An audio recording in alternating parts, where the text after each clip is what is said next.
4 ప్రాణాలు తీశారు, 4 ఉడకబెట్టుకున్నారు, తిన్నారు, అయిపోయింది, తాగారు, అయిపోయింది. తెల్లారులేసి తడిగింది, భూపాలు అయిపోయింది. ఏమొచ్చింది దాంతో? పాపం తప్ప ఏమీ రాలేదు. మోక్షం వచ్చిందా? జ్ఞానం వచ్చిందా? దేనికి పని చేసేది 10,000 రూపాయలు? 3 కలిపి కొంటే పరమేశ్వరుడు అనుగ్రహం ద్వారా మనకు 2,850కి మన ఇంటికి తీసుకొచ్చి ఇస్తున్నారు కదా. అలా ఉండిపోవడం మూల పెట్టు, ఓ సెల్ఫ్లో పెట్టేసేయి.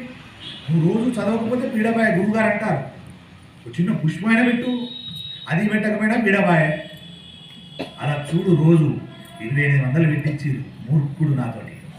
నేను కష్టకాలంలో ఉన్నప్పుడు నన్ను మాయ చేసి బోర్లేసి బొక్కరించి 2,800 పెట్టి కొనిచ్చాడు, తెచ్చాడ పెట్టి కొనేశాడు.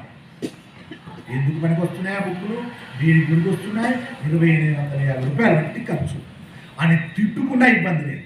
కానీ ఒక రోజు నాడు అది ముట్టుకుంటే నీ కష్టాలు అడ్డిపోతాయి అన్నాడు. అర్థమవుతుంది.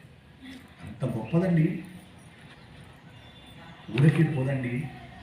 అందుకే రామాయణం చదవాలి, అందుకే భారతం చదవాలి. చదివితే పిల్లలకు అర్థమవుతుంది, పెద్దలకు అర్థమవుతుంది, ఇలా బ్రతకలు తెలియజేస్తుంది రామాయణం.